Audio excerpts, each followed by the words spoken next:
호흡이 멈춰가요. 빨리. 입에서 거품이 나와요. 설악산 깊은 계곡, 새벽 2시였습니다. 손전등 불빛이 어둠을 가르고 그 끝에 한 남자가 쓰러져 있었어요. 정장 차림인데 온몸이 흙투성이고요. 입술은 시퍼렇게 변해 있었습니다. 이 사람 독극물 중독이에요. 전직 마약계 경감 박선희, 52세. 20년간 마약 사건을 다루며 온갖 독극물 증상을 봐왔죠. 이건 일반 독이 아니었어요. 화학독, 그것도 아주 특수한 종류였습니다. 남자의 손에 뭔가 꽉 쥐어져 있었어요. 펼쳐보니 연구자료였습니다. 신약 임상 3상 데이터 마이너스 극비라는 빨간 도장이 선명했죠. 이건 살인이에요. 그때였습니다. 남자의 눈꺼풀이 살짝 떨리더니 희미하게 입이 열렸어요. 살려줘. 병원 가야죠. 지금 당장. 안 돼. 놈들이 쫓아오고 있어요. 남자가 선희의 팔을 붙잡았습니다. 힘이 하나도 없는데도 필사적이었어요. 병원 가면 죽어요. 무슨 소리인지 알 수 없었지만 눈빛만은 진심이었습니다. 저 눈은 거짓말을 하고 있지 않았어요. 선희는 순간 결정했습니다. 일단 살리고 봐야겠다고요. 72시간 안에 해독제 못 구하면 죽어요. 내 진료소로 가요. 미친 선택이었죠. 정체도 모르는 남자를, 독극물 중독 환자를 개인 한방 진료소로 데려간다니요. 하지만 본능이 말했어요. 이 남자를 병원에 보내면 정말 죽는다고요. 남자를 업고 산길을 내려왔습니다. 10분마다 호흡을 확인했어요. 점점 약해지고 있었죠. 진료소 문을 박차고 들어가 응급침대에 눕혔습니다. 링거부터 꽂았어요. 해독 한약제를 급히 다리기 시작했죠. 견뎌요. 72시간만 버티면 돼요. 남자의 손에서 연구자료를 빼냈습니다. 페이지를 넘기는데 온몸에 소름이 돋았어요. 부작용 사망자 300명, 은폐 지시. 이게 뭐죠? 여러분, 안녕하세요. 눈물 사연입니다. 지금 어디에서 이 이야기를 듣고 계신가요? 댓글로 지역을 남겨주시면 그곳을 향해 이 남자가 살아나길, 진실이 밝혀지길 함께 기도하겠습니다. 남자가 깨어난 건 18시간 후였습니다. 링거 3개를 다 소진하고 나서야 눈을 뜬 거예요. 하지만 이상했어요. 눈동자가 너무 또렷했거든요.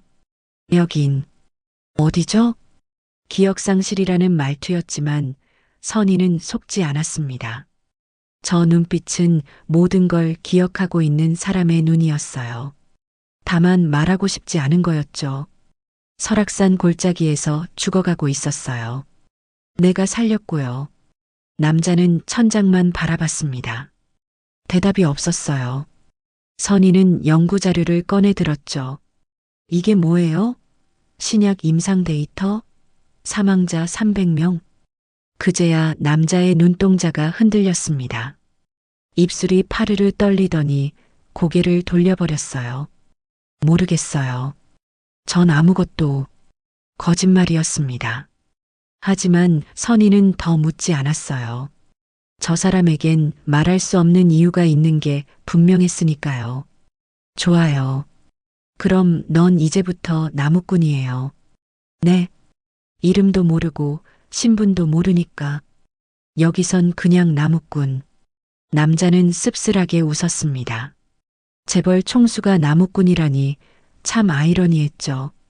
선희는 남자의 손을 살폈어요. 손가락 끝마다 미세한 화상 자국이 있었습니다.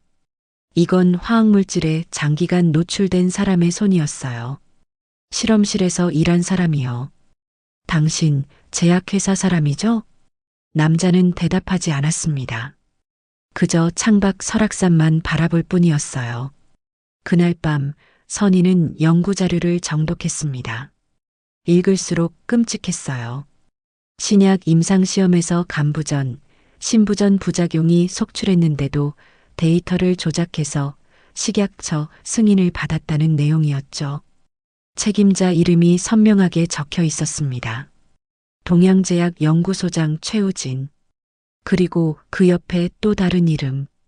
승인 지시 마이너스 강태준. 선희는 핸드폰을 꺼냈어요. 포털에 동양제약 강태준을 검색했죠.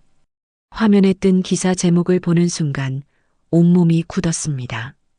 동양제약 강태준 회장, 등산 중 실종. 3일째 수색 중. 저 나무꾼이 바로 강태준이었던 거예요. 다음 날 새벽 선희는 나무꾼을 깨웠습니다. 당신 동양제약 회장 맞죠? 나무꾼은 한참을 침묵하다가 천천히 고개를 끄덕였어요. 이제 아셨군요. 왜 숨긴 거예요? 말하면 선생님도 위험해지니까요. 저를 죽이려는 사람들은 목격자도 절대 살려두지 않아요. 그때였습니다. 진료소 문을 누군가 거칠게 두드렸어요.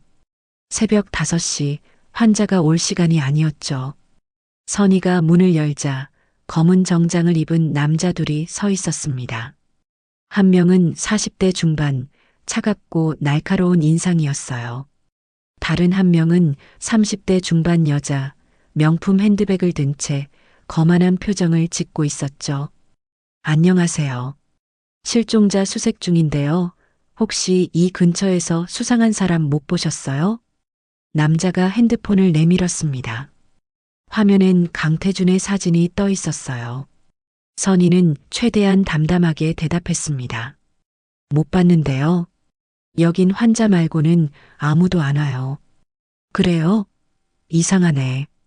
근처 CCTV에 새벽에 누군가 이쪽으로 왔다던데. 여자가 선희를 위아래로 훑어봤어요. 눈빛이 의심으로 가득했죠. 혹시 들어가서 한번 봐도 될까요? 영장 있어요? 아, 영장까지야.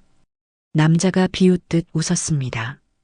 그리고는 명함을 내밀었어요. 동양제약 연구소장 최우진. 바로 그 사람이었습니다. 연구자료에 나온 데이터를 조작한 장본인이요. 혹시라도 보시면 꼭 연락 주세요. 사례는 두둑하게 해드릴게요. 둘이 돌아서서 걸어가는 모습을 보며 선희는 직감했어요. 저들이 강태준을 죽이려 한 범인이라고요. 안으로 들어가자 나무꾼이 창문 틈으로 밖을 보고 있었습니다. 얼굴이 새하얗게 질려 있었어요. 저 사람들이에요. 절 죽이려 한 사람들. 최우진이랑 같이 온 여자는요? 제 조카 이지은이에요. 제가 죽으면 회사 지분을 물려받게 돼 있죠. 이제 그림이 완성됐습니다. 최우진은 신약 부작용을 숨기고 싶었고 이지은은 회사를 차지하고 싶었던 거예요. 그래서 둘이 짜고 강태준을 독살한 겁니다. 그 연구자료 어디서 난 거예요? 제가 몰래 빼돌린 거예요. 이게 세상에 나가면 동양제약은 끝나니까 절 없애려 한 거죠. 선희는 연구자료를 다시 펼쳤어요. 그 안에는 사망자 명단이 빼곡했습니다. 20대 대학생부터 70대 노인까지 300명의 이름이요. 이 사람들 모두 당신네 신약 때문에 죽은 거예요? 나무꾼은 고개를 숙였습니다. 제가 막지 못했어요. 최우진이 임상 데이터를 조작했단 걸 뒤늦게 알았거든요. 식약처에 신고하려던 순간 이렇게 됐고요. 밖에서 차 시동 거는 소리가 들렸어요. 하지만 떠나지 않았습니다. 엔진 소리가 그대로 진료소 근처에 멈춰 있었죠. 저들은 아직 의심하고 있었어요. 이곳 어딘가에 강태준이 숨어 있다고요. 선희는 창문 커튼을 내렸습니다. 그리고는 나무꾼을 지하 한약재 보관실로 내려보냈어요. 당분간 여기 있어요. 절대 나오면 안 돼요. 선생님은요? 난 괜찮아요. 20년 마약계 경감이 이 정도 못 버티겠어요? 하지만 선희도 알고 있었습니다. 이건 단순한 실종 사건이 아니라 300명의 목숨이 걸린 거대한 범죄라는 거요. 그리고 자신도 이제 그 한가운데 써버렸다는 것을요. 창밖에선 여전히 검은 차가 멈춰 서 있었습니다. 누군가 이쪽을 감시하고 있었어요. 선희는 한약재를 다리며 생각했습니다. 72시간 안에 해독제를 완성해야 해요. 그리고 저 300명의 억울한 죽음을 세상에 알려야 했죠. 검은 차는 사흘 동안 진료소 근처를 떠나지 않았습니다. 새벽마다 최우진과 이지은이 교대로 나타나 주변을 살폈어요. 선희는 평소처럼 환자를 받으며 아무렇지 않은 척했지만 속으론 초조했죠. 나무꾼의 해독 시간이 점점 줄어들고 있었거든요. 지하 보관실에선 나무꾼이 악화되고 있었습니다. 입술이 더 퍼렇게 변했고 손끝이 차갑게 식어가고 있었어요. 일반 해독 한약재로는 한계였죠. 특수화학독은 일반 해독제로 안 돼요. 정확한 화학식을 알아야 해요. 나무꾼이 힘없이 말했습니다. 숨소리도 점점 약해지고 있었어요. 선희는 결심했습니다. 서울로 가야 했어요. 20년 전 함께 일했던 국과수 독극물 전문가 한 명이 떠올랐거든요. 이틀이면 다녀올게요. 꼭 버텨요. 나무꾼은 고개를 끄덕였습니다. 하지만 그의 눈빛엔 이미 체념이 서려 있었어요. 선희는 새벽 4시 몰래 진료소를 빠져나왔습니다. 뒷산 오솔길로 돌아서 5km를 걸어 마을 버스 정류장까지 갔죠. 검은 차에 들키지 않기 위해서였어요. 서울까지 4시간이 걸렸습니다. 국과수 건물 앞에 도착했을 때 오전 9시였어요. 선희는 4층 독극물 연구실 문을 두드렸죠. 선희야, 이게 얼마만이야? 백발의 연구원 송민호 박사가 반갑게 맞아줬습니다. 하지만 선희가 가져온 혈액 샘플을 보는 순간 얼굴이 굳었어요. 이거 어디서 난 거야? 그건 나중에 설명할게요. 일단 독성 분석부터 해주세요. 송 박사는 샘플을 기계에 넣었습니다. 30분 후 결과가 나왔어요. 화면을 보던 송 박사의 손이 멈췄죠. 선희야, 이건 VX 변종이야. 그게 뭔데요? 군사용 신경독 가스를 변형한 거야. 시중에 해독제가 없어. 제약회사 연구소급 시설에서만 합성 가능하고. 선희의 심장이 쿵 내려앉았습니다. 그 말은 즉 나무꾼을 살릴 방법이 없다는 뜻이었어요. 방법이 정말 없어요? 있긴 해. 독을 만든 사람이 직접 해독제를 만드는 거지. 화학식을 정확히 아니까. 그 순간 선희는 깨달았습니다. 나무꾼이 강태준이 왜 그토록 연구자료를 손에 쥐고 있었는지요. 저 사람은 30년간 제약회사에서 일한 화학자였어요. 해독제를 만들 수 있는 유일한 사람이었던 겁니다. 선희는 서울역으로 달려갔습니다. 가장 빠른 기차를 탔어요. 설악산까지 3시간, 1분 1초가 아까웠죠. 기차 안에서 선희는 나무꾼의 과거를 검색했습니다. 포털에 강태준 동양제약을 치자 수많은 기사가 쏟아졌어요. 동양제약 2대 총수 강태준, 서울대 화학과 수석 졸업 30대 최연소 신약개발본부장, 항암제 3종 개발 고아 출신에서 재벌 총수로 입지전적 성공 스토리. 고아라고요? 선희는 더 파고들었습니다. 30년 전 기사가 나왔어요. 설악산 화재 참사, 고아원 전소, 원아 17명 사망 유일한 생존자 강태준 당시 5세, 2도 화상 입고 구조. 손이 떨렸습니다.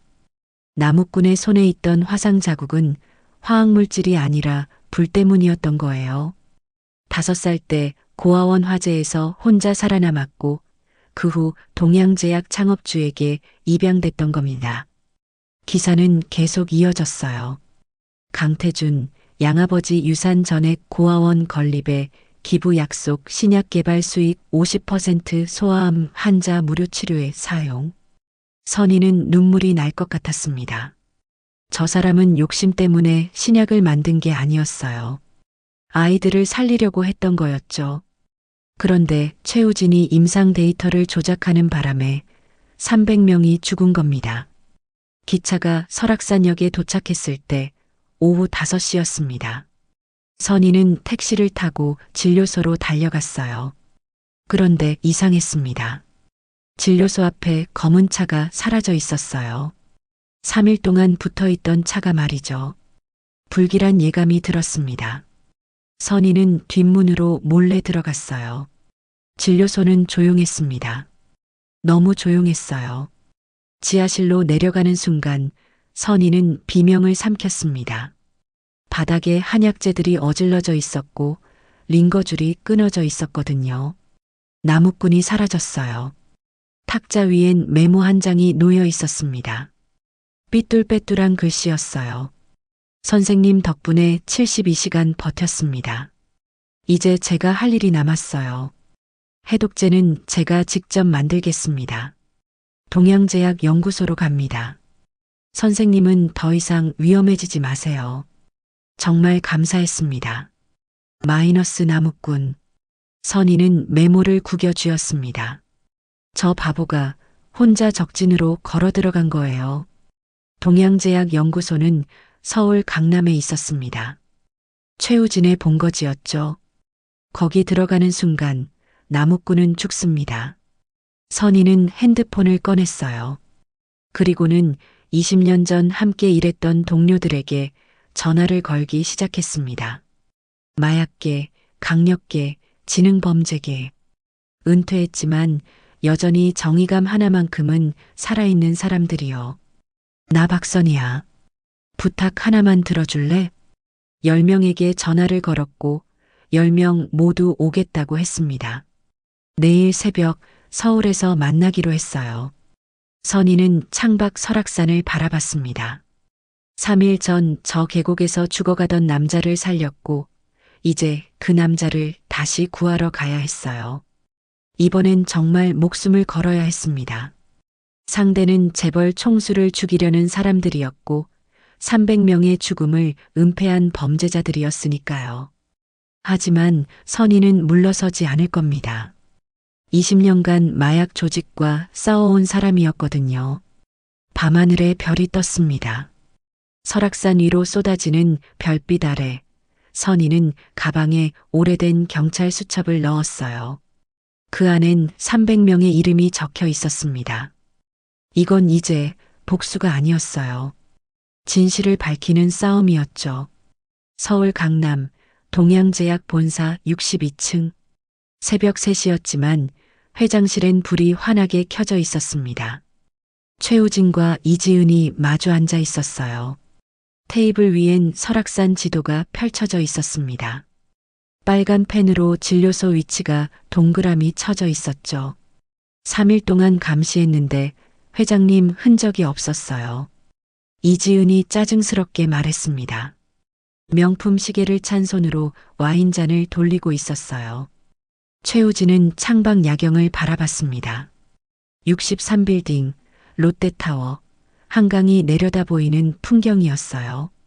이 모든 게 강태준만 사라지면 자기 것이 되는 겁니다. 죽었을 거예요. 저 독은 72시간이 한계거든요. 시체가 안 나왔잖아요. 설악산이 얼마나 넓은데 야생동물이 뜯어먹었겠죠. 최우진이 비웃듯 웃었습니다. 그리곤 서랍에서 파일 하나를 꺼냈어요. VX 변종 개발 보고서라는 제목이 선명했죠. 이 독은 제가 5년 동안 개발한 겁니다. 해독제 없이는 절대 못 살아요. 이지은이 파일을 넘겨봤습니다. 실험 데이터, 동물 실험 결과, 치사율 그래프가 빼곡했어요. 그럼 이제 회사는 제 거네요? 계약대로 하죠. 당신이 회장 되면 전 연구소 독립법인으로 분사하는 거. 둘은 와인잔을 부딪혔습니다. 300명을 죽인 신약, 그리고 회장을 독살한 범죄위에서 건배를 하고 있었어요. 그때였습니다. 최우진의 핸드폰이 울렸어요. 동양제약 야간 경비실에서 걸려온 전화였죠. 소장님, 지금 연구소 쪽에서 불이 켜졌는데요. 뭐라고요? 최우진이 벌떡 일어났습니다. 연구소는 지하 3층, 출입카드 없이는 절대 들어갈 수 없는 곳이었거든요. CCTV를 켰습니다. 화면에 한 남자가 나타났어요. 후드를 눌러 쓰고 있었지만 걸음걸이로 알 수 있었죠. 강태준이었습니다. 살아있어. 이지은이 비명을 질렀습니다. 와인잔이 바닥에 떨어져 산산조각 났어요. 화면 속 강태준은 연구소 안쪽으로 걸어 들어가고 있었습니다. 화학실험실, 바로 해독제를 만들 수 있는 유일한 공간이었죠. 지금 당장 내려가요. 최우진이 소리쳤습니다. 둘은 엘리베이터를 타고 지하 3층으로 내려갔어요. 복도는 길고 음산했죠. 형광등이 깜빡이며 불안한 빛을 뿌리고 있었습니다. 연구소 문이 열려 있었어요. 안에선 화학약품 끓는 냄새가 났습니다. 강태준은 실험대 앞에 서 있었습니다. 비커 안에서 푸른 액체가 부글부글 끓고 있었어요. 해독제를 만들고 있었던 겁니다. 회장님, 오랜만이네요. 최우진이 차갑게 말했습니다. 손엔 주사기가 들려 있었어요. 투명한 액체가 차 있었죠. VX 강태준을 죽이려던 바로 그 독이었습니다. 강태준은 돌아보지도 않았어요. 그저 비커 속 온도계만 확인하고 있었습니다. 해독제 거의 다 됐어요. 10분만 더 끓이면 돼요. 10분을 어떻게 버티실 건데요? 이지은이 연구소 문을 잠갔습니다. 철컹, 자물쇠 소리가 울렸어요. 이제 도망칠 곳은 없었죠. 하지만 강태준은 웃었습니다. 30년간 화학자로 살아온 사람의 담담한 미소였어요. 전 이미 죽을 각오하고 왔어요. 다만 죽기 전에 이 해독제만은 완성해야 해요. 왜요? 회장님 살리려고요? 아니요. 300명을 살리려고요. 최우진의 얼굴이 일그러졌습니다. 강태준이 실험대 옆 캐비닛을 가리켰어요. 저 안에 당신이 조작한 임상 데이터 원본이 있죠. 제가 이미 복사해뒀어요. 해독제와 함께 식약처에 제출할 겁니다. 미쳤군요. 최우진이 달려들었습니다. 주사기를 강태준의 목에 겨눴어요. 그 순간이었습니다. 연구소 문이 벌컥 열렸어요. 누군가 바깥에서 자물쇠를 부쉈던 겁니다. 박선이었습니다. 손엔 20년 전 쓰던 경찰봉이 들려 있었어요. 손 떼요. 선희의 목소리는 낮고 단단했습니다. 20년간 마약 조직과 맞서 싸운 사람의 목소리였죠. 뒤로 10명의 사람들이 더 들어왔어요. 모두 선희의 옛 동료들이었습니다. 은퇴했지만 여전히 정의를 지키는 사람들이요. 최우진은 뒤로 물러섰습니다. 하지만 이지은이 캐비닛으로 달려갔어요. 증거 자료를 없애려는 거였죠. 선희가 그녀의 팔을 붙잡았습니다. 당신 강태준 회장 조카 맞죠? 삼촌을 죽이려 한 이유가 뭐예요? 이지은이 비웃었어요. 얼굴엔 오만함이 가득했습니다. 돈이요. 2조 원짜리 회사가 제 거 되는데 삼촌 한 명쯤이야. 그 말을 듣는 순간 선희는 치가 떨렸습니다. 저렇게 차갑게 가족을 돈으로 환산하는 사람이 있다니요. 강태준은 비커를 끄고 해독제를 주사기에 담았습니다. 손이 파들파들 떨리고 있었어요. 독이 아직 완전히 빠지지 않았던 겁니다. 이제 됐어요. 강태준이 바닥에 주저앉았습니다. 선희가 달려가 그를 부축했어요. 해독제 맞아요? 네. 이걸로 같은 독에 당한 사람들 살릴 수 있어요. 강태준이 캐비닛을 열었습니다. 안엔 파일이 가득했어요. 임상 조작 데이터, 사망자 명단, 은폐 지시 녹취록까지 모든 증거가 있었죠. 이제 세상이 알게 될 거예요. 300명이 왜 죽었는지. 선희는 증거 파일을 가방에 담았습니다. 동료들이 최우진과 이지은을 붙잡았어요. 하지만 최우진이 마지막으로 소리쳤습니다. 증거가 뭐가 중요해요? 우린 변호사 수십 명 있어요. 절대 감옥 안 가요. 그 말에 선희는 고개를 저었습니다. 법정에서 만나요. 그때는 300명의 유족이 당신을 기다리고 있을 겁니다. 증거를 확보한 건 새벽 4시였습니다. 선희와 동료들은 강태준을 부축해 연구소를 나왔어요. 하지만 주차장에 도착하는 순간 모두 얼어붙었죠. 검은 밴 5대가 출구를 막고 있었습니다. 차에서 20명이 넘는 사람들이 내렸어요. 정장 차림이었지만 눈빛은 조폭 같았죠. 최우진이 뒤에서 비웃었습니다. 제가 혼자 올 것 같았어요? 동양제약 경호팀입니다. 전부 특수부대 출신이죠. 이지은이 핸드폰을 꺼냈어요. 누군가에게 전화를 걸고 있었습니다. 네, 회장실 청소 부탁드려요. 증거자료 전부 소각하고요. 선희는 가방을 꽉 껴안았습니다. 300명의 진실이 담긴 파일을 절대 빼앗길 순 없었어요. 경호팀이 천천히 다가왔습니다. 10명의 은퇴한 경찰들이 앞을 막아섰지만 숫자 차이가 너무 컸죠. 그때였습니다. 강태준이 선희의 가방을 빼앗았어요. 그리고는 비틀거리며 주차장 반대편으로 뛰기 시작했습니다. 이쪽이에요. 날 쫓아와요. 미끼가 된 겁니다. 경호팀 절반이 강태준을 쫓아 달려갔어요. 선희는 순간 판단했습니다. 남은 경호원들을 피해 반대쪽 비상구로 뛰었죠. 가방엔 파일, 복사본이 들어 있었어요. 강태준이 미리 준비해 둔 거였습니다. 계단을 내려가는데 발소리가 따라왔습니다. 숨이 턱까지 차올랐어요. 20년 전엔 이 정도 쉬웠는데 이젠 52세였죠. 1층 비상구를 박차고 나왔습니다. 새벽 공기가 차갑게 얼굴을 때렸어요. 거리엔 아직 아무도 없었습니다. 선희는 골목으로 뛰어들었죠. 뒤에서 3명이 쫓아오고 있었어요. 골목 끝 막다른 길이었습니다. 3미터 높이의 담벼락이 가로막고 있었어요. 선희는 쓰레기통을 발판 삼아 담을 넘으려 했습니다. 하지만 그 순간 누군가 선희의 다리를 붙잡았어요. 바닥에 넘어졌습니다. 가방이 손에서 미끄러져 나갔죠. 경호원이 가방을 집어들었습니다. 지퍼를 열더니 파일을 꺼내 찢기 시작했어요. 안 돼. 선희가 소리쳤습니다. 하지만 이미 늦었어요. 300명의 이름이 적힌 종이들이 바람에 날리기 시작했습니다.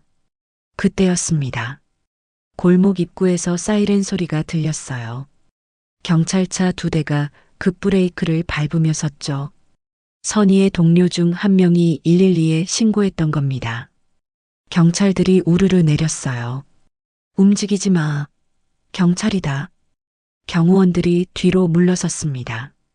하지만 파일은 이미 찢어져 있었어요. 바닥엔 종이 조각들만 어지럽게 흩어져 있었죠. 선희는 무릎을 꿇고 종이 조각들을 주었습니다. 손이 떨렸어요. 이름 석자, 나이, 사망 일자가 적힌 조각들이었죠. 김민수, 27세, 2024년 3월 12일 박영애, 63세, 2024년 5월 8일, 300명의 삶이 이렇게 찢겨져 있었습니다. 경찰이 선희를 일으켜 세웠어요. 괜찮으세요? 선희는 고개를 저었습니다.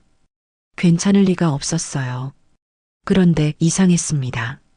가방 안쪽 은폐 주머니에서 뭔가 만져졌거든요. 손을 넣어보니 USB였습니다. 강태준이 몰래 넣어둔 거였어요. 모든 증거가 디지털 파일로 저장돼 있었던 겁니다. 선희는 USB를 꽉 쥐었습니다. 아직 끝나지 않았어요. 경찰서로 가는 차 안에서 선희는 창밖을 바라봤습니다. 해가 떠오르고 있었어요. 서울 하늘이 주황빛으로 물들고 있었죠. 그때 전화가 왔습니다. 모르는 번호였어요. 받자마자 강태준의 목소리가 들렸습니다. 선생님, USB 찾으셨죠? 어떻게? 전 지금 동양제약 옥상에 있어요. 경호원들한테 쫓겨서 여기까지 올라왔죠. 선희의 심장이 철렁 내려앉았습니다. 62층 옥상이라고요? 지금 내려와요. 위험해요. 괜찮아요. 전 이제 해독제도 맞았고 증거도 남겼으니까. 강태준의 목소리는 담담했습니다. 바람소리가 세차게 들렸어요. 최우진이 여기까지 올라왔어요. 저한테 마지막 제안을 하네요. 전화 너머로 최우진의 목소리가 들렸습니다. 회장님, 증거 다 없애드릴게요. 그러니까 이 신약 사업 계속 같이 하시죠. 강태준이 웃었습니다. 쓸쓸한 웃음이었어요. 최 소장, 당신은 끝까지 모르는구나. 돈보다 소중한 게 있다는 걸. 그게 뭔데요? 사람 목숨이요. 침묵이 흘렀습니다. 선희는 핸드폰을 귀에 붙인 채 숨도 쉬지 못했어요. 강태준이 다시 말했습니다. 선생님, 부탁이 있어요. USB에 있는 자료 꼭 세상에 알려주세요. 300명의 이름을요. 당신이 직접 해요. 지금 내려와요. 하지만 전화는 끊겼습니다. 선희는 운전기사에게 소리쳤어요. 동양제약 본사로 가요. 지금 당장. 차가 급회전했습니다. 사이렌을 울리며 강남 쪽으로 달려갔죠. 10분 후 동양제약 건물 앞에 도착했습니다. 건물을 올려다보니 62층 옥상에 두 사람의 실루엣이 보였어요. 강태준과 최우진이었습니다. 선희는 로비로 뛰어들어갔습니다. 엘리베이터를 타고 62층으로 올라갔어요. 심장이 터질 것 같았죠. 옥상 문을 열었습니다. 강태준이 난간 끝에 서 있었어요. 최우진이 그의 팔을 붙잡고 있었죠. 회장님, 이러지 마세요. 선희가 소리쳤습니다. 강태준이 돌아봤어요. 미소 짓고 있었습니다. 선생님, 저 살려주셔서 감사했어요. 덕분에 할 일 다 했습니다. 무슨 소리예요? 아직 끝난 거 아니에요. 끝났어요. 증거는 남겼고 해독제도 만들었으니까. 바람이 세차게 불었습니다. 강태준의 옷자락이 펄럭였어요. 그가 선희를 바라보며 마지막으로 말했습니다. 300명 부탁드려요. 선희는 강태준에게 달려갔습니다. 난간에서 그를 끌어내렸어요. 두 사람은 옥상 바닥에 주저앉았죠. 강태준이 거칠게 숨을 몰아쉬었습니다. 눈가에 눈물이 맺혀 있었어요. 왜 그랬어요? 왜 포기하려 했어요? 선희가 물었습니다. 목소리가 떨렸죠. 강태준은 한참을 침묵하다가 대답했습니다. 30년 전 저도 이렇게 죽을 뻔했어요. 설악산 고아원 화재 때요. 선희는 이미 알고 있었습니다. 5살 강태준이 유일한 생존자였다는 걸요. 그때 17명 친구들이 제 눈앞에서 죽었어요. 전 살아남았죠. 그 죄책감 안고 30년을 살았습니다. 강태준의 목소리가 잠겼습니다. 제약회사에 들어간 이유도 신약을 개발한 이유도 전부 그 아이들 때문이었어요. 살리지 못한 17명 대신 다른 사람들이라도 살리고 싶었거든요. 선희는 아무 말도 할 수 없었습니다. 그저 그의 손을 잡아줄 뿐이었어요. 근데 제가 만든 회사에서 300명이 죽었어요. 제가 또 사람을 죽인 거예요. 당신 잘못이 아니에요. 최우진이 데이터를 조작한 거잖아요. 책임자는 저예요. 회장이었으니까. 바람이 불었습니다. 서울 하늘엔 구름이 빠르게 흘러가고 있었어요. 그때 옥상 문이 다시 열렸습니다. 이지은이었어요. 손에 서류 뭉치를 들고 있었죠. 삼촌, 이제 그만 포기하세요. 그녀가 서류를 바닥에 던졌습니다. 페이지가 펼쳐지며 글자들이 보였어요. 유전자 검사 결과서 마이너스 강태준, 강대식 동양제약 창업주. 선희가 서류를 집어들었습니다. 읽는 순간 온몸에 소름이 돋았어요. 부자관계 확률 0% 혈연관계 없음. 강태준이 고개를 숙였습니다. 이미 알고 있었다는 표정이었어요. 이지은이 비웃었습니다. 삼촌은 진짜 강씨 집안 사람이 아니에요. 그냥 불쌍해서 주워 키운 거예요. 할아버지가 돌아가시고 나서 유전자 검사해봤거든요. 선희는 이지은을 노려봤습니다. 그래서 뭐, 피가 안 섞였으면 가족이 아니에요? 법적으론 그래요. 양자 서류도 없어요. 할아버지가 그냥 데리고만 산 거거든요. 이지은이 또 다른 서류를 꺼냈습니다. 이건 변호사 자문 결과예요. 혈연 아니고 양자 서류도 없으면 유산 상속권 없대요. 그러니까 회사는 제 거예요. 강태준은 담담하게 말했습니다. 회사 가져가. 난 처음부터 재산 때문에 이 일한 거 아니야. 그럼 뭐 때문에요? 사람 살리려고. 이지은이 히스테리를 부렸습니다. 사람? 그 300명 때문에 2조짜리 회사 망칠 거예요? 미쳤어요? 그녀가 USB를 내밀었어요. 선희 가방에서 몰래 빼낸 거였죠. 이것만 없애면 끝이에요. 증거 사라지면 신약은 계속 팔려요. 우린 계속 돈 벌고요. 선희가 USB를 낚아챘습니다. 이미 복사본 만들어뒀어요. 식약처, 검찰, 언론사 전부 보낼 거예요. 이지은의 얼굴이 창백해졌습니다. 하지만 곧 다시 웃었어요. 광기 어린 웃음이었죠. 그래도 소용없어요. 우리 회사 변호사가 10명이에요. 10년은 재판 끌 수 있어요. 선희는 고개를 저었습니다. 10년 끌어봐야 결국 지는 거 똑같아요. 진실은 언젠간 밝혀지니까. 그때 옥상 문이 또 열렸습니다. 경찰들이 올라왔어요. 선희의 동료들이 신고한 겁니다. 최우진과 이지은이 수갑을 찼습니다. 경찰이 그들을 데리고 내려가는 동안 최우진이 마지막으로 외쳤어요. 회장님, 후회할 겁니다. 이 회사는 결국 망해요. 강태준은 대답하지 않았습니다. 그저 하늘만 바라보고 있었어요. 선희는 강태준 옆에 앉았습니다. 둘은 말없이 서울 풍경을 내려다봤죠. 해가 완전히 떠올라 있었어요. 이제 뭐 할 거예요? 선희가 물었습니다. 강태준이 씁쓸하게 웃었어요. 회사 정리하고 300명 유족들한테 사과해야죠. 평생 걸려도요.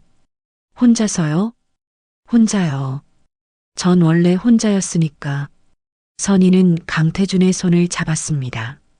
이제 아니에요. 제가 있잖아요. 강태준이 선희를 바라봤습니다.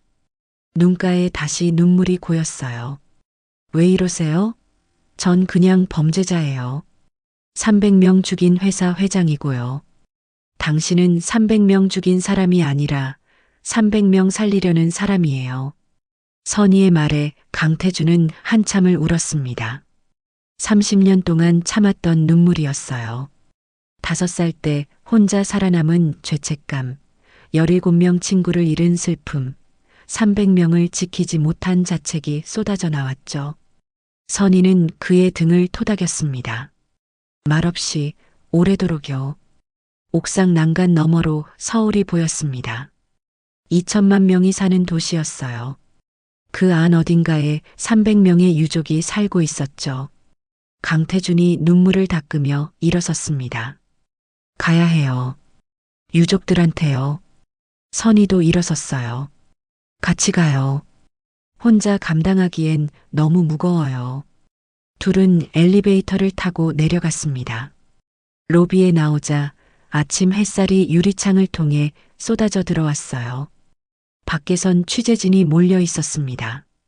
강태준 실종 사건이 언론에 알려진 거였죠. 카메라 플래시가 터졌습니다. 기자들이 마이크를 들이밀었어요. 회장님, 실종됐다가 돌아오셨는데 무슨 일이 있었습니까? 강태준은 카메라를 똑바로 바라봤습니다. 그리고는 천천히 입을 열었어요. 제가 만든 신약 때문에 300명이 죽었습니다. 이제부터 그 진실을 밝히겠습니다. 기자들이 술렁였습니다. 엄청난 특종이었죠. 강태준은 계속 말했어요. 내일 기자회견 하겠습니다. 모든 증거 공개하고 유족분들께 직접 사과드릴게요. 플래시가 더 빠르게 터졌습니다. 내일 대한민국이 발칵 뒤집힐 거예요. 기자회견 당일 서울 프레스센터엔 300명이 넘는 기자가 모였습니다.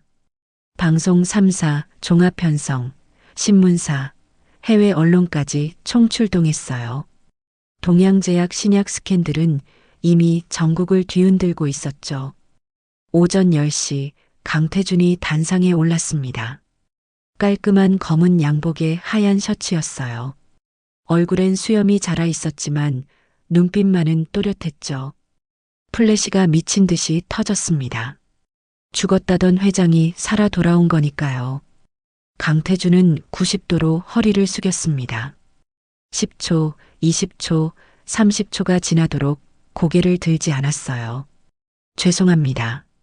첫마디였습니다. 회견장이 조용해졌어요. 저는 동양제약 회장 강태준입니다. 오늘 이 자리는 변명하러 온 게 아닙니다. 고백하러 왔습니다. 스크린이 켜졌습니다. 화면에 리스트가 떴어요. 이름 300개가 빼곡하게 적혀 있었죠. 이분들은 우리 회사 신약 뉴라이프를 복용하시고 돌아가셨습니다. 간부전, 신부전으로요. 회견장이 술렁였습니다. 기자들이 펜을 휘갈기기 시작했어요. 강태준이 다음 슬라이드를 넘겼습니다. 임상 데이터가 나타났어요. 원본과 조작본이 나란히 놓여 있었죠. 연구소장 최우진이 부작용 데이터를 조작했습니다. 저는 뒤늦게 알았고 식약처에 신고하려던 순간 독살 당했습니다. 카메라가 강태준의 목을 클로즈업했습니다. 주사 자국이 선명했어요. VX 변종이라는 군사용 독극물이었습니다. 72시간 안에 해독제를 못 구하면 죽는 독이죠. 기자 한 명이 손을 들었습니다. 그럼 어떻게 살아계신 겁니까? 강태준은 뒤를 돌아봤습니다. 선희가 단상 옆에 서 있었어요. 박선희 선생님이 절 살려주셨습니다. 전직 마약계 경감이셨던 분이죠. 선희는 고개를 숙였습니다. 카메라가 그녀를 비췄어요. 강태준이 계속 말했습니다. 선생님은 설악산 계곡에서 죽어가던 저를 발견하고 72시간 동안 목숨 걸고 지켜주셨습니다. 범인들이 찾아왔을 때도요. 스크린이 다시 바뀌었습니다. 이번엔 최우진과 이지은의 사진이 나타났어요. 동양제약 연구소장 최우진, 그리고 제 조카 이지은이 공모했습니다. 최우진은 부작용을 숨기고 싶었고, 이지은은 회사를 차지하고 싶었던 겁니다. 회견장이 다시 웅성거렸습니다. 조카가 삼촌을 죽이려 했다니 충격적인 내용이었죠. 강태준이 또 다른 서류를 꺼냈습니다. 더 충격적인 사실이 있습니다. 저는 강씨 집안 혈육이 아닙니다. 기자들이 숨을 죽였어요. 30년 전 설악산 고아원 화재에서 살아남은 고아였고 동양제약 창업주 강대식 회장님이 데려다 키우신 겁니다. 양자 서류도 없었어요. 스크린에 유전자 검사 결과서가 떴습니다. 혈연관계 0%라는 글자가 선명했죠. 이지은은 이 사실을 이용해서 제 상속권을 부정하려 했습니다. 하지만 저는 처음부터 재산에 관심 없었습니다. 강태준이 다음 슬라이드를 넘겼어요. 기부 약정서가 나타났습니다. 동양제약 제 지분 전액 300명 유족분들께 배상금으로 드리겠습니다. 회사 매각 대금도 전부요. 회견장이 술렁였습니다. 2조 원이 넘는 재산을 포기한다는 얘기였거든요. 기자 한 명이 소리쳤습니다. 그럼 회장님은 뭘 갖고 사십니까? 강태준이 웃었습니다. 쓸쓸하지만 담담한 미소였어요. 아무것도 안 가져도 돼요. 전 원래 아무것도 없었으니까. 그때였습니다. 회견장 뒤쪽 문이 열렸어요.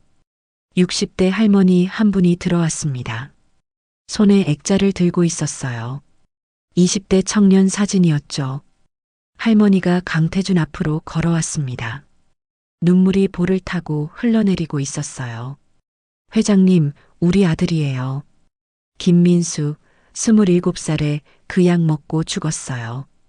강태준은 할머니 앞에 무릎을 꿇었습니다. 카메라들이 그 장면을 담았어요. 죄송합니다. 정말 죄송합니다. 강태준의 목소리가 떨렸습니다.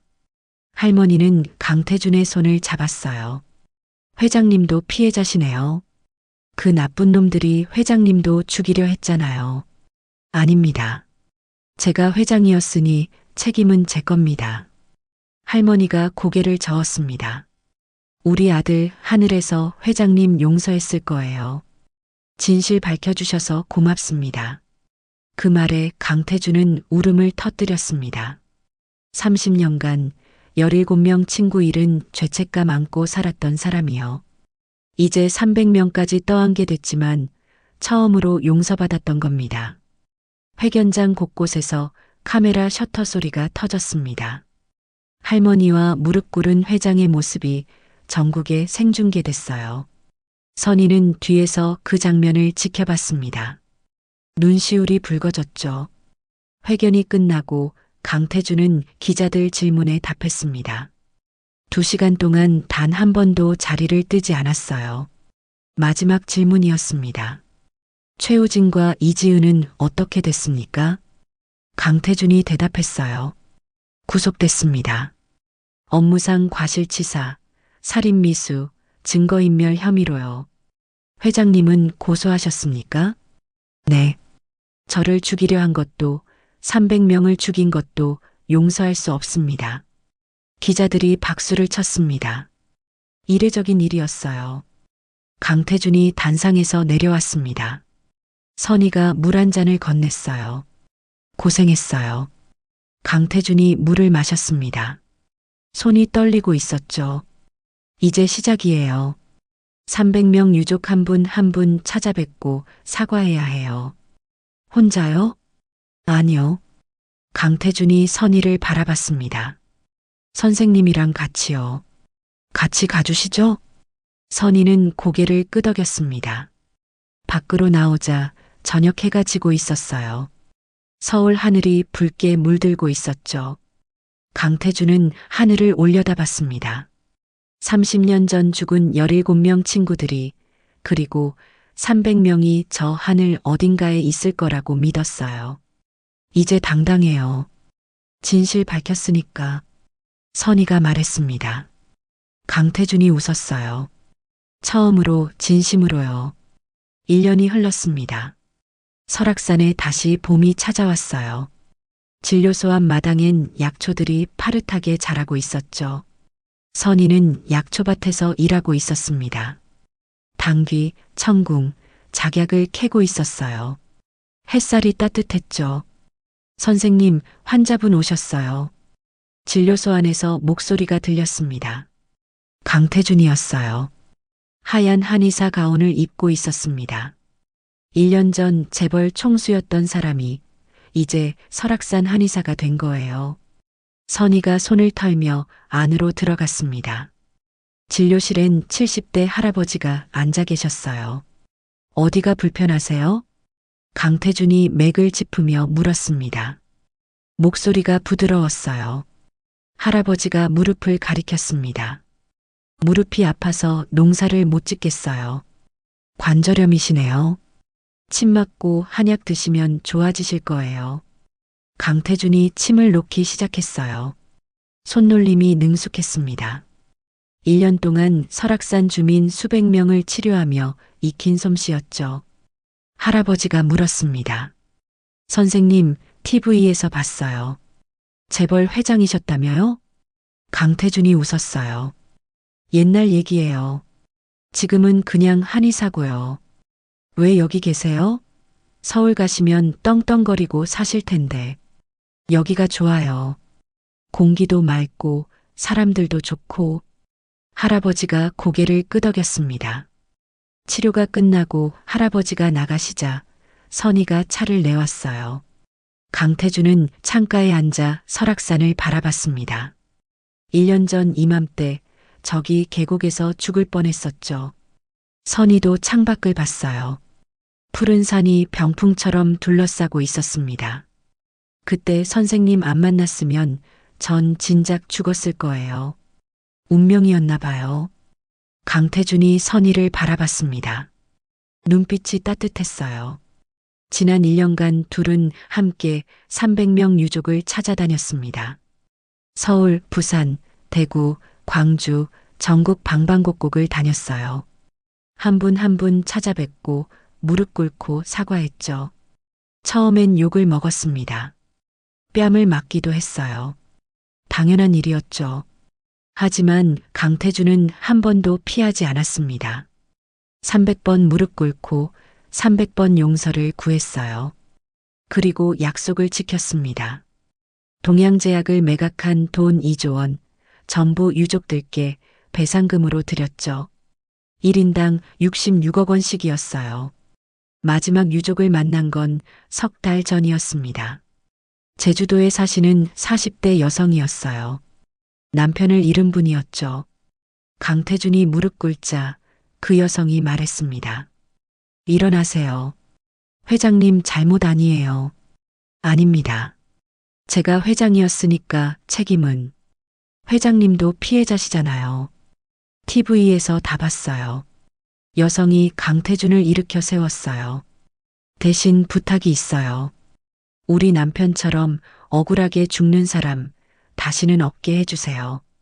그 말에 강태준은 고개를 끄덕였습니다. 약속드려요.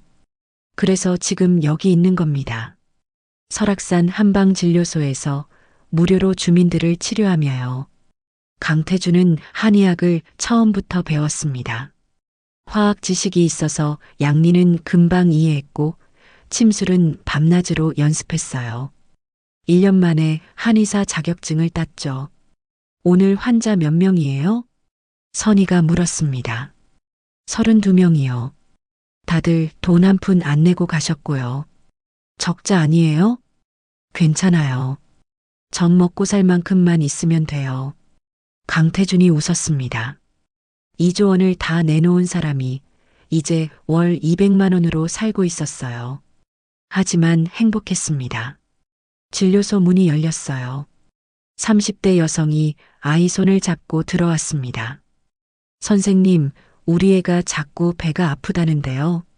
강태준이 아이를 진찰했습니다. 배를 살짝 눌러보고 혀를 봤어요. 체했네요. 소화제 지어드릴게요. 아이에게 사탕을 하나 주며 웃었습니다. 아이도 웃었어요. 치료가 끝나고 여성이 물었습니다. 얼마예요? 괜찮아요. 그냥 가세요. 아니에요. 돈 내야죠. 여성이 10,000원을 꺼냈습니다. 강태준은 사양했지만 여성이 강제로 책상 위에 놓고 갔어요. 선희가 10,000원을 집어들었습니다. 이것도 모으면 돈이에요. 모아서 뭐해요? 약초 더 사고 의료기기도 사야죠. 강태준이 고개를 끄덕였습니다. 저녁이 됐습니다. 둘은 진료소 마당에 앉아 설악산 석양을 바라봤어요. 하늘이 주황빛, 분홍빛으로 물들고 있었죠. 선생님, 물어볼 게 있어요. 강태준이 조심스럽게 말했습니다. 뭐예요? 우리 언제 혼인신고 할래요? 선희가 놀라 강태준을 봤어요. 강태준은 귀까지 빨개져 있었습니다. 갑자기 왜요? 갑자기가 아니에요. 1년 동안 생각했어요. 선생님 없인 못 살 것 같아요. 선희는 한참을 침묵했습니다. 그러다 빙긋 웃었어요. 다음 달이요. 봄 끝나기 전에. 강태준의 얼굴이 환해졌습니다. 52세와 55세, 늦은 나이에 만난 두 사람이었지만 진심이었어요. 별이 뜨기 시작했습니다. 설악산 위로 쏟아지는 별빛이 진료소를 비췄어요. 강태준이 하늘을 올려다봤습니다. 17명 친구들, 그리고 300명, 다 용서해줬을까요? 선희가 강태준의 손을 잡았어요. 당연하죠. 당신 1년 동안 얼마나 열심히 살았는데요. 앞으로도 열심히 살 거예요.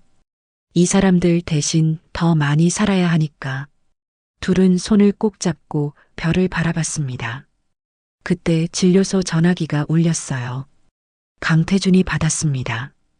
여보세요? 전화기 너머로 낯선 목소리가 들렸습니다. 혹시 강태준 선생님이세요? 저 교도소 상담사인데요. 최우진 씨가 선생님께 드릴 말씀이 있다는데요. 강태준은 잠시 망설였습니다. 그리곤 대답했어요. 내일 찾아뵙겠습니다. 다음 날 강태준은 서울 구치소를 찾아갔습니다. 면회실에 최우진이 앉아 있었어요. 수감복 차림이었죠. 최우진은 1년 만에 완전히 늙어 있었습니다. 머리는 반백이 됐고 얼굴엔 주름이 깊게 패여 있었어요. 회장님, 최우진이 고개를 숙였습니다. 죄송합니다. 정말 죄송합니다. 강태준은 아무 말 하지 않았어요. 제가 욕심 때문에 300명을 죽였어요. 회장님도 죽이려 했고요. 변명 안 해요. 최우진의 목소리가 떨렸습니다. 근데 한 가지만 알아주세요. 전 처음엔 좋은 약 만들고 싶었어요. 진짜예요. 강태준이 천천히 고개를 끄덕였습니다. 알아요. 당신도 원래 화학자였잖아요. 사람 살리려고 시작했던 거요. 최우진이 울기 시작했습니다. 강태준은 한참을 앉아 있다가 일어섰어요. 최 소장, 형기 잘 마치고 나오세요. 그리고 다시 시작해요. 용서해 주시는 거예요? 용서는 300명 유족분들이 하실 거예요. 전 그냥 당신도 사람이었다는 걸 기억할게요. 강태준이 면회실을 나왔습니다. 복도를 걸으며 생각했어요. 복수는 아무도 살리지 못한다는 걸요. 설악산으로 돌아가는 길, 강태준은 창밖 풍경을 봤습니다. 봄꽃이 만발했어요. 새 생명이 피어나고 있었죠. 진료소에 도착하자 선희가 마당에서 약초를 심고 있었습니다. 강태준도 옆에 무릎 꿇고 앉았어요. 다녀왔어요? 네. 어땠어요? 용서했어요.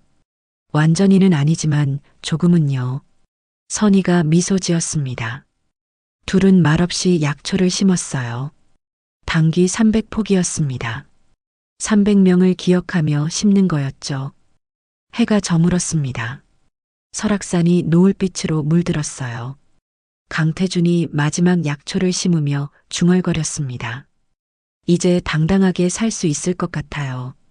선희가 그의 어깨에 손을 얹었어요. 당신은 처음부터 당당했어요. 진실을 선택했으니까. 별이 또 떴습니다. 300개가 넘는 별들이 설악산 위에서 반짝이고 있었어요. 강태준과 선희는 손을 잡고 하늘을 올려다봤습니다. 내일도 모레도 계속 이곳에서 사람들을 치료하며 살 거예요. 그게 속죄이자 새로운 삶이니까요. 여러분, 이 이야기를 끝까지 들어주셔서 감사합니다. 강태준은 모든 걸 잃었지만 진실을 얻었습니다. 선희는 한 사람을 살렸지만 300명의 진실을 밝혔습니다. 여러분이라면 어떤 선택을 하시겠습니까? 돈과 명예를 지킬 건가요? 아니면 진실을 선택할 건가요? 댓글로 생각을 나눠주세요.